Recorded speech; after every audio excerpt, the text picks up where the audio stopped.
राधे राधे। आज का टॉपिक बहुत ज़्यादा इम्पोर्टेंट है, बच्चों की परवरिश को लेकर। बच्चों के लिए सही गलत का फैसला परिवार में कौन करता है? जाहिर सी बात है, पेरेंट्स से ज़्यादा कोई नहीं सोच सकता उनके बारे में। एक माँ को बेहतर तरीके से पता है कि उसके बच्चे के लिए क्या सही है और क्या गलत है। वो जिस दिन से पैदा होता है, एक माँ का लगाव उससे अलग तरीके से होता है। वो बिल्कुल नहीं चाहती कि उसे चोट लगे, उसे दुख हो, बिल्कुल नहीं चाहती है। लेकिन वो धीरे धीरे जैसे ग्रो करने लग जाता है तो बच्चा एक्टिविटी करने लग जाता है, बच्चा बोलने लगता है आगे चलकर। अब वो बोल रहा है, वो किस तरीके के शब्द बोल रहा है, वो माहौल कैसा मिल रहा है उसको। अब सपोज दैट कि आप एक जॉइंट फैमिली में रह रहे हो, तो जॉइंट फैमिली में एक जैसा तो सब बिहेव नहीं करते होंगे, जाहिर सी बात है। अब होता क्या है, जब बच्चा थोड़ा सा बड़ा होता है, थोड़ा सा बोलने लगता है, घर में हर किसी का बिहेवियर अलग अलग है। कोई गाली भी देता है, कोई बदतमीजी से भी बोलता है, कोई प्यार से भी बोलता है। लेकिन एक माँ के लिए ऐसी होती है जो चाहती है कि उसका बच्चा सही राह पर रहे। सिर्फ एक माँ अकेली होती है। वहीं पर जब बच्चा गलत चीज़ें सीख जाता है, अब वही मान लो कि परिवार में कोई बंदा ऐसा है जो गालियाँ देता है, बच्चे ने पकड़ ली, वो दूसरे दिन गाली दे रहा है, माँ ने सुन लिया, माँ ने एक चटाका लगा दिया, क्या गलत किया? मुझे तो नहीं लगता कुछ गलत किया। प्यार से समझाया, नहीं समझा। लेकिन जैसे उसने डांटा या उसने एक थप्पड़ लगाया तो सारे परिवार वाले उस पर, उसकी माँ पर चढ़ गए। मारने से क्या हो जाएगा? इतना बड़ा थोड़ी होगा कि समझ जाएगा। तो अपने आप को समझती ही क्या है, इतनी जल्दी सिखा लेगी, इतनी जल्दी इसको बीए डिग्री दिला देगी। मतलब माँ की इज्जत कहाँ गई बच्चे के सामने? सब खत्म कर दी ना 2 मिनट में घर वालों ने। और कब सीख जाएगा? यही उसकी उम्र है जब वो सीख रहा है। इनफैक्ट परिवार वालों को क्या चाहिए कि सब मिलकर बच्चे की परवरिश में सहायता करें। अगर आप बच्चे के आने से पहले आपका माहौल ऐसा था गाली गलौज का, बदतमीजी करने वाला, तो थोड़ा सा परिवार वालों को नहीं चाहिए कि एक साथ टीम वर्क के साथ काम करे ताकि बच्चे की परवरिश अच्छी हो, ताकि सबका नाम हो बच्चे की परवरिश में कि बच्चे ने अच्छे संस्कार पाए।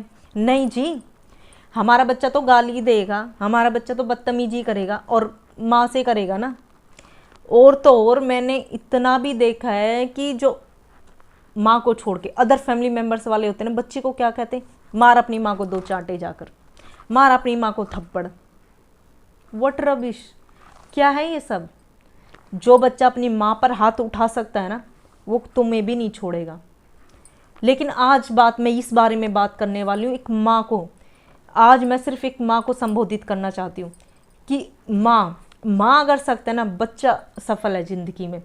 माँ को सबके ऊपर से होके गुजरना पड़ेगा। अब जब फैमिली वाले नहीं समझना चाह रहे हैं तो माँ को सबके ऊपर से होकर गुजरना पड़ेगा। अब बच्चा मान लो 3 से 4 साल का हो गया है, स्कूल भी जाने लगेगा। अब आती है बात बच्चे की पढ़ाई को लेकर, स्टडी को लेकर। माना कि बच्चा छोटा है, अब उसे स्कूल में पढ़ाया जा रहा है, अब वो होमवर्क भी मिलता है, तो टीचर है वो ये भी चाहेंगे बच्चा घर से भी करके लाए, थोड़ा बहुत करे, से भी सपोर्ट मिले।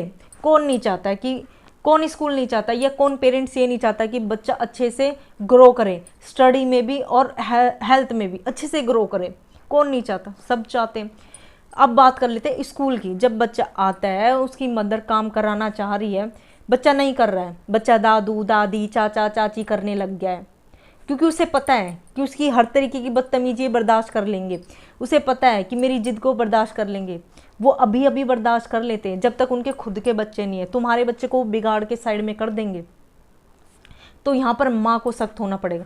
माँ उसका होमवर्क करा रही है, बच्चा नहीं कर रहा है, मम्मा दादी दादा दादी करने लगा है, मम्मा ने एक थप्पड़ लगा दे, बेटा करो। आई दादी, बहुत हाथ चल रहे हैं तेरे, बताऊँ तुझे अभी, क्या नहीं पड़ेगा तो क्या हो जाएगा? उस माँ को ही 4 बातें सुना के चली गई और बच्चे को लेगी, रह गया उसका तो होमवर्क। अब जब पेरेंट्स मीटिंग होती है तो माँ स्कूल में जाती है, टीचर किसको सुनाएगा? बिल्कुल सीधी सी बात है, माँ को सुनाएगा। बच्चा अगर दुनिया में आया तो किसकी जिम्मेदारी पर? एक माँ की पर, एक माँ की जिम्मेदारी पर आया है। अब माँ को सख्त होना पड़ेगा यहाँ पर। कोई भी कुछ भी कह ले, आपको अपने बच्चे की जिम्मेदारी लेनी ही पड़ेगी। अगर बच्चा गाली दे रहा है तो उस इंसान को देखो, उस इंसान को समझाओ जो घर में गाली देता है। उसे कहो कि तमीज़ में रहे। जो बदतमीजी करता है उसे भी सिखाओ, या जितनी कोशिश करो बच्चे को दूर रखो ऐसे इंसान से जो नहीं सुधरने की कोशिश कर रहा। होता है ना कि लगाव सबका होता है बच्चे से। जब बच्चे को उस माहौल से थोड़ा खींचोगे तो वो अपने आप ही धीरे धीरे अपनी आदतें छोड़ देंगे। वो लोग, बच्चे से सबको प्यार होता है, प्यार में ऐसा कर रहे हैं बच्चे। लेकिन जब वो देखेंगे कि आप बच्चे को दूर कर रहे हो क्योंकि हम गलत चीज़ें कर रहे हैं, तो वो अपने आप ही धीरे धीरे छोड़ देंगे वो आदतें। बच्चे से प्यार से बात करेंगे, रिस्पेक्टफुली बात करेंगे। एक बात याद रखना, आप ये मत सोचना कि बच्चा छोटा है तो इसे रिस्पेक्ट की ज़रूरत नहीं है। बच्चे को उतनी ही रिस्पेक्ट चाहिए जितनी किसी बड़े को चाहिए। बच्चे को जैसा आप दोगे, बच्चा होता है ना, वो होता है ना कि बच्चे को आप कह के कुछ नहीं करा सकते ना, बिल्कुल नहीं कह के करा सकते। लेकिन बच्चा अपनी आंखों से जो देखेगा, कानों से जो सुनेगा, वो जरूर करेगा। वो तो पूरे परिवार की एक ड्यूटी होती है कि बच्चे की परवरिश सब मिलकर करें। माँ तो अपना 100% देने की कोशिश कर रही है, लेकिन बीच में अड़ंगा डालने वालों की कमी होती है क्या परिवार में? तो इन अड़ंगा डालने वालों को माँ ही संभाल सकती है। तो माँ को इस मामले में सख्त होना बहुत ज़्यादा ज़रूरी है।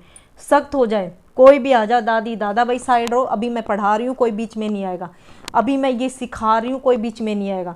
जब भी बच्चा गाली दे रहा है, आपने डांटा है, कोई भी बीच में आए तो उसे भी डांट दो, उसी के सामने उसे भी कहो, कोई ना, इस मामले में कोई बीच में नहीं आएगा। ये आपका सख्त होना बहुत ज़रूरी है इस मामले में। अगर आप वाकई में चाहते हो घर का भी माहौल बदले और बच्चा भी अच्छी चीज़ें सीखे, तो ये चीज़ें आपको याद रखनी है। यहीं पर वीडियो को समाप्त करते हैं। अच्छा लगे लाइक शेयर जरूर करें। राधे राधे।